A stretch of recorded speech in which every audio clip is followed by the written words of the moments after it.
I'm Tamanna. Welcome back to my YouTube channel. Today I'm going to explain you Class 10 English First Flight Poem number 2 Fire and Ice by Robert Frost.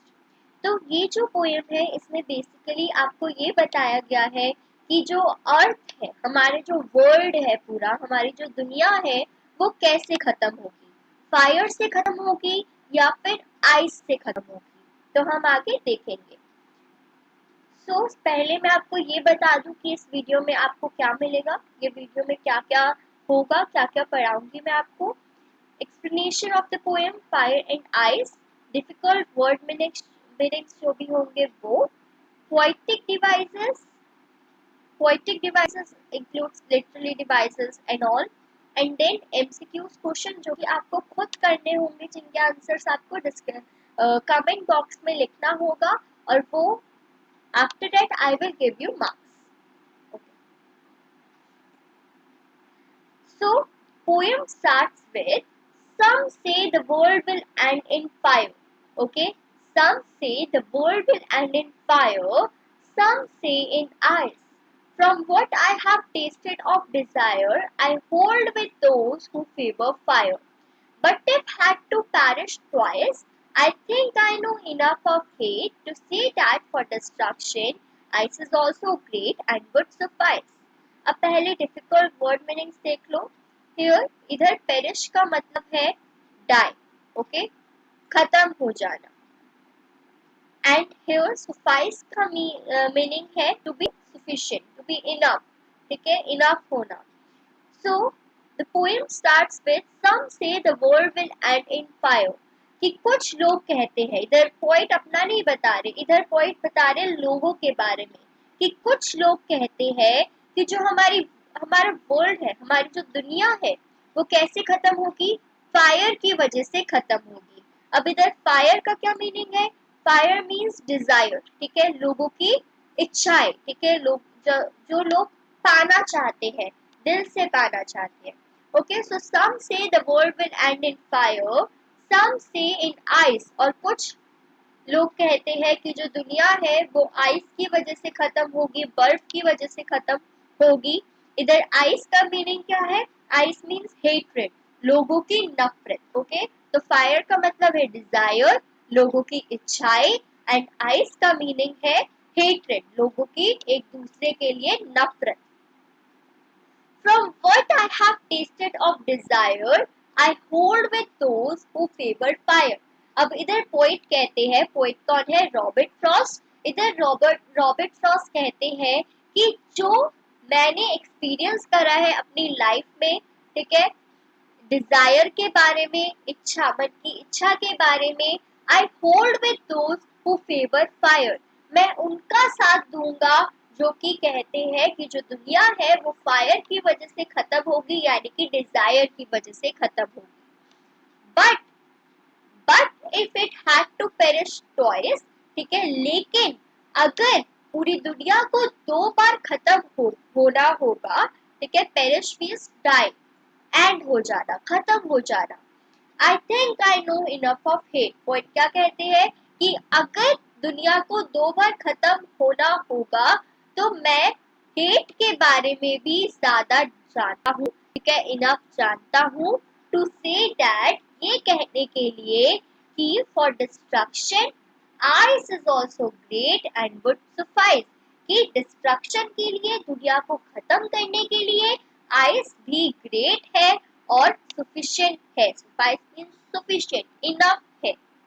Okay, तो इसमें आपने यही पढ़ा, यही है इस poem में basically. Poet कहते हैं कि कुछ लोग कहते हैं सम say the world will end in fire because of desire, पूरी दुनिया खत्म हो जाएगी। कुछ लोग कहते हैं इन आइस बिकॉज ऑफ हेट्रेड, पूरी दुनिया खत्म हो जाएगी। From what I have tested of desire, poet कहते हैं कि जो मैंने एक्सपीरियंस करा है डिजायर की वजह से, I hold with those who favour fire, मैं उनका साथ दूंगा जो कि कहते हैं कि दुनिया जो है वो किसकी वजह से खत्म होगी, डिजायर की वजह से खत्म होगी, फायर की वजह से खत्म होगी।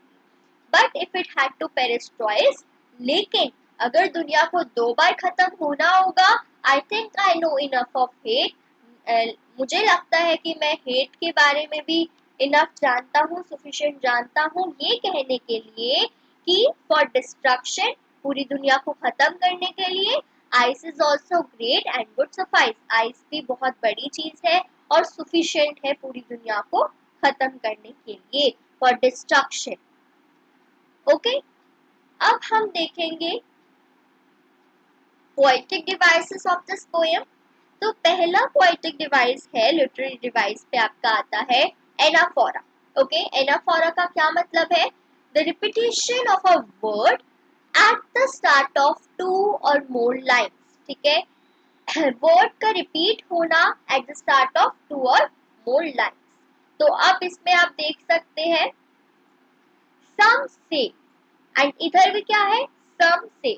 तो इधर किसका यूज हो रहा है? सम से में आपका एनाफोरा का यूज हो रहा है।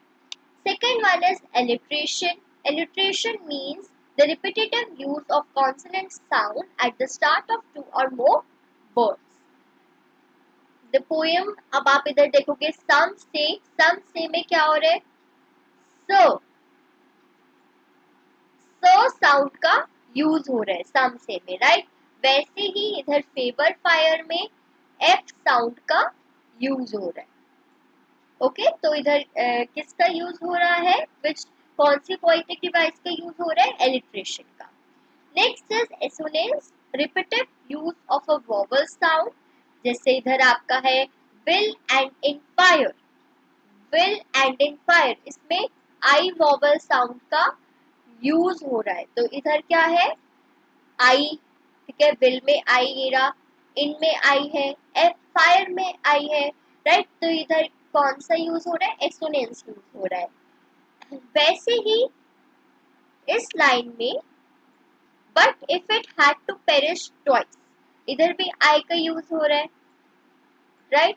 आई think I know enough of hate, अब इधर ओ वोवल साउंड का यूज हो रहा है एंड आई वोवल साउंड का यूज हो रहा है। ओके, तो यही है आपका एसोनेंस। नाउ इधर आपके कुछ एमसीक्यूज क्वेश्चन है जिनके आंसर आपको कमेंट सेक्शन में लिखने हैं। ओके, और उसके बाद जब भी मुझे टाइम मिलेगा I will check your answer और मैं आपको उसी में कमेंट सेक्शन में ही रिप्लाई करूंगी, आपके मार्क्स बता दूंगी। ओके, और आपकी जो भी मिस्टेक्स होगी I will tell you. Okay, so first question is who is the poet of the poem Fire and Ice? कौन है poet? अभी मैंने आपको बताया था लेस्ली नॉरिस, रॉबर्ट फ्रॉस्ट, कैवलेट मिल्स और Robert Greene. Okay, what does the poet compare fire with? Poet ने fire को किसके साथ compare करा है? Hatred, desire, hot, both 1 and 3. What is the meaning of perish? Perish का क्या meaning है? Bloom, rise, die और glow. What would be a better option to add the earth? Fire, ice, both are equally competent. Done. What is the rhyming scheme of the poem?